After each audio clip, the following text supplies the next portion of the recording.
Hello everyone, welcome to all.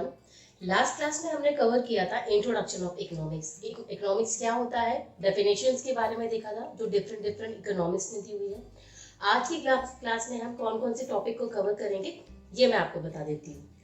पहले हम देखेंगे इकोनॉमिक्स और इकोनॉमी। ये दोनों ही जो वर्ड्स हैं देखने में सेम लगते हैं बट दोनों में कुछ डिफरेंस है। क्या डिफरेंस है वो मैं आपको बताऊंगी। सेकेंडली हम देखेंगे What are the economic problem? Economic problem होती क्या है और what are the reasons behind it? मतलब किस वजह से economic problem create होती है। Thirdly हम देखेंगे positive economic और normative economics में differentiation। ये तीन चीजें हम लोग कवर करेंगे। तो one by one स्टार्ट कर लेते हैं। पहले हम देखते हैं what is economics and economy. What is economics and what is economy? इन दोनों को समझने से पहले ये आप लास्ट क्लास में भी मैंने बताया था what is a scarcity. Scarcity का मतलब होता है, मैं लिख देती हूं यहाँ पर। स्कैरसिटी का मतलब होता है कि जो रिसोर्सेस हैं वो कैसे हैं, लिमिटेड, बट हमारी वांट्स कैसी हैं, अनलिमिटेड। उन दोनों को हम किस तरीके से मैचअप करें कि हमारा जो सेटिस्फेक्शन है वो मैक्सिमम हो, ये स्कैरसिटी का मतलब है। लिमिटेड रिसोर्सेज के साथ साथ में यहाँ पर एक चीज और है स्कैरसिटी में कि रिसोर्सेज के अल्टरनेट यूज है। मतलब उसी स्पेसिफिक रिसोर्स को हम कई काम में यूज करते हैं।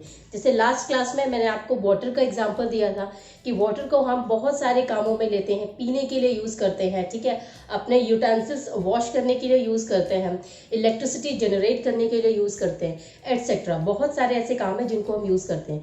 लेकिन उन सारे कामों में से हमें जो काम इंपॉर्टेंट, हमारे लिए जो प्रेफरेबल है, हम उसको चॉइस करते हैं, ठीक है, उसके लिए हम पानी को यूज करेंगे।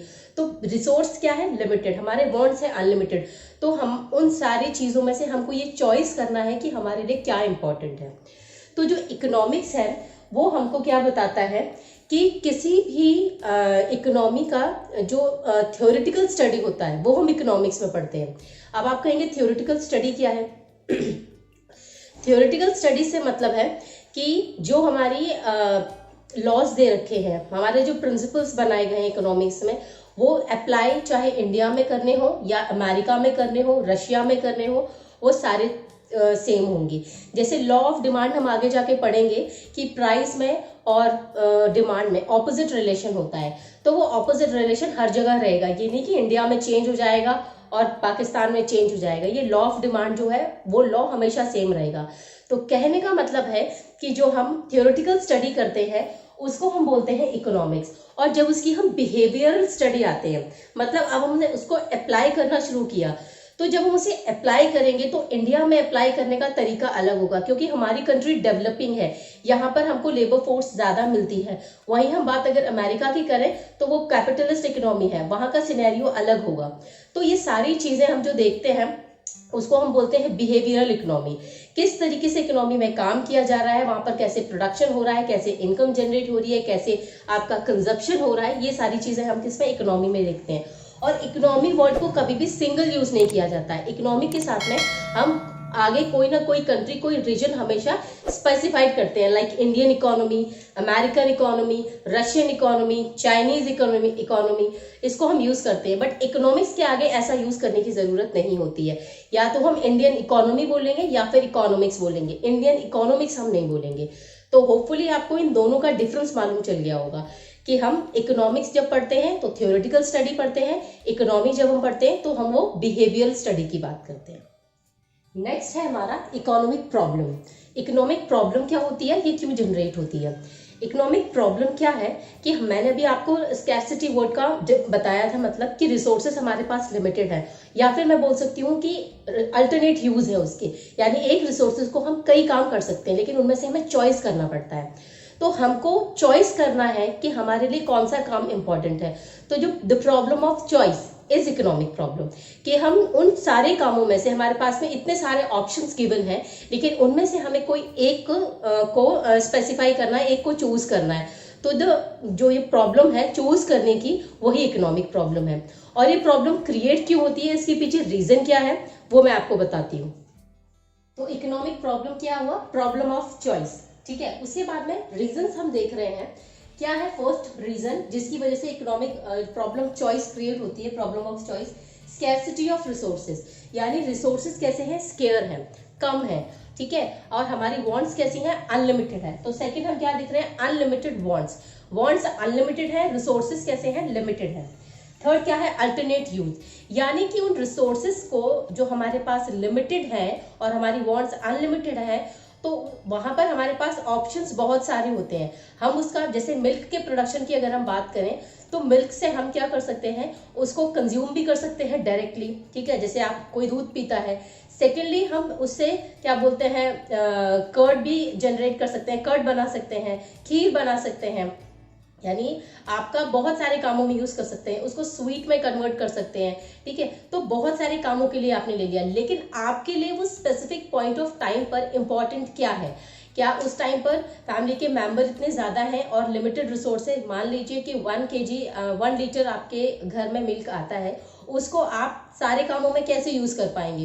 तो वो जो 1 लीटर मिल्क हुआ वो लिमिटेड रिसोर्स हुआ, लेकिन उस लिमिटेड रिसोर्स से आपको क्या करना है, जो आपके लिए उन सारे ऑप्शंस में से प्रेफरेबल है।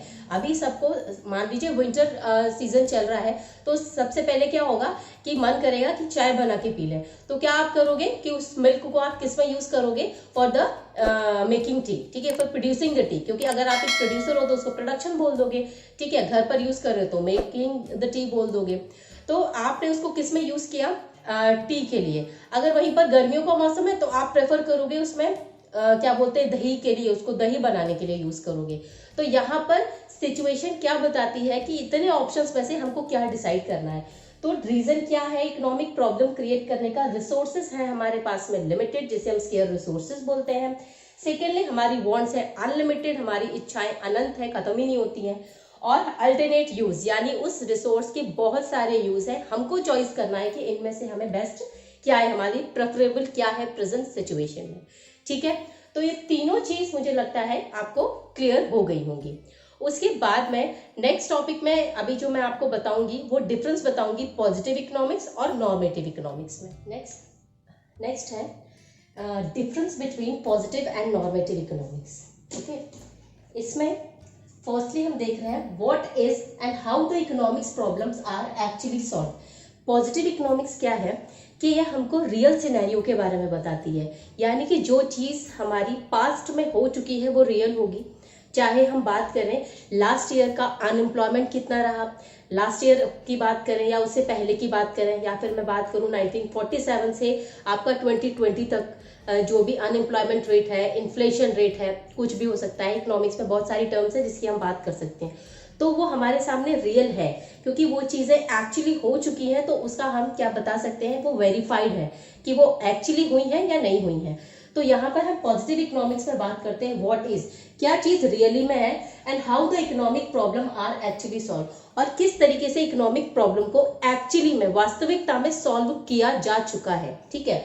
यहाँ पर हम बात करते हैं कि व्हाट आउट टू बी, ठीक है, यानी कि इकोनॉमिक प्रॉब्लम जो यहाँ पर हम बात कर सकते हैं कोई भी इकोनॉमिक प्रॉब्लम है उसका सोल्यूशन क्या हो सकता है, ठीक है, क्या हो सकता है। तो वो चीज आपकी सही भी हो सकती है और गलत भी हो सकती है, दोनों ही हो सकती है।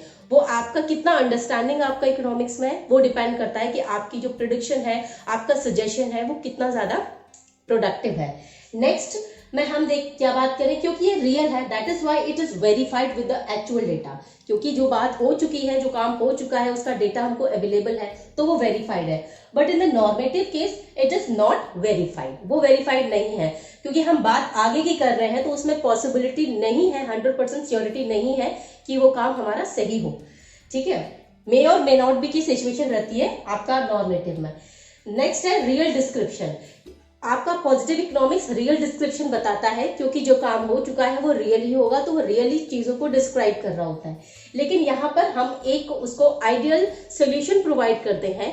वो सोल्यूशन आपका हो सकता है 90% सही भी हो, बट समटाइम्स इट हैपन्स कि वो उसमें गलतियां भी हो सकती हैं, उसमें कुछ मिस्टेक भी हो, आपका प्रोडिक्शन सही नहीं हो, आपका एस्टिमेशन सही नहीं हो, आपका स्पेकुलेशन गलत हो, तो पॉसिबिलिटी वहां पर उसमें 100% श्योरिटी की नहीं रहती, जैसे मैंने बताया। नेक्स्ट है फैक्ट एंड सजेस्टिव, क्योंकि जो काम रियली हैपन है वह फैक्ट बेसिस है, और जो सजेशन दिया जाएगा वो 100% श्योरिटी के साथ दिया जाएगा। But in the case of normative economics based on individual opinion, ये किसी इंडिविजुअल ओपिनियन पर डिपेंड करता है और सजेस्टिव नहीं होता है, ठीक है। दूसरा नेक्स्ट है आपका doesn't take value judgement. Value judgement की यहाँ बात ही नहीं हो सकती, क्योंकि जो चीज रियल है वहां पर आप जज क्या करोगे, वो तो फैक्ट हमारे सामने प्रेजेंट है। लेकिन आपका नॉर्मेटिव में वैल्यू जजमेंट हो सकता है कि हाँ हम बता सकते हैं कि नहीं आप सही हो, आप गलत हो, ऐसा हम बोल सकते हैं। लेकिन हम पॉजिटिव में नहीं बोल सकते हैं, क्योंकि जो चीज है तो वो है, जो नहीं है वो नहीं है, इसलिए वेरीफाइड है। अगर हम बात यहाँ पर करें एग्जाम्पल के तौर पर, अगर मैं आपको बताऊं कि इन्फ्लेशन 2020 में इंडिया का कितना था, ठीक है, तो इन्फ्लेशन जो रेट रहा होगा 2020 में उसे चेंज नहीं किया जा सकता, वो एक्चुअली में होगा, ठीक है। तो 2020 का जो इन्फ्लेशन की मैं बात कर रही हूँ वो एक्चुअली हुआ होगा, इसलिए इसको पॉजिटिव इकोनॉमिक्स में रखेंगे।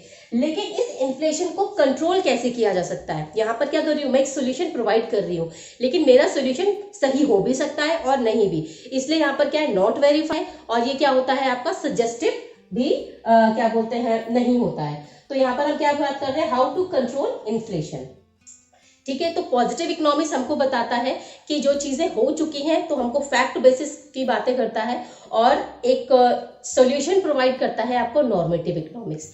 होपफुली आपको इन दोनों का डिफरेंस अच्छे से समझ में आया होगा। आज हमने क्या क्या चीजें देखी, मैंने फर्स्ट आपको बताया इकोनॉमिक्स और इकोनॉमी क्या है, नेक्स्ट हमने इकोनॉमिक प्रॉब्लम की बात करी और क्या रीजन है उसकी बात करी, लास्टली हमने देखा पॉजिटिव इकोनॉमिक्स और नॉर्मेटिव इकोनॉमिक्स में डिफरेंस क्या है। ये तीनों टॉपिक मुझे लगता है आपको क्लियर हो गए होंगे, ठीक है। अगर फिर भी कोई दिक्कत है आपको तो आप कमेंट सेक्शन में बता सकते हो कि किसी स्पेसिफिक टॉपिक में आपको दिक्कत है, मैं वो आपको रिपीट कर दूंगी, ठीक है, दोबारा से समझा दूंगी, ठीक है। और अगर आपको लगता है ये वीडियो आपके लिए प्रोडक्टिव रहा हो तो आप इस वीडियो को लाइक कर सकते हैं, सब्सक्राइब कर सकते हैं और अपने फ्रेंड्स के साथ में शेयर कर सकते हैं। Thank you so much.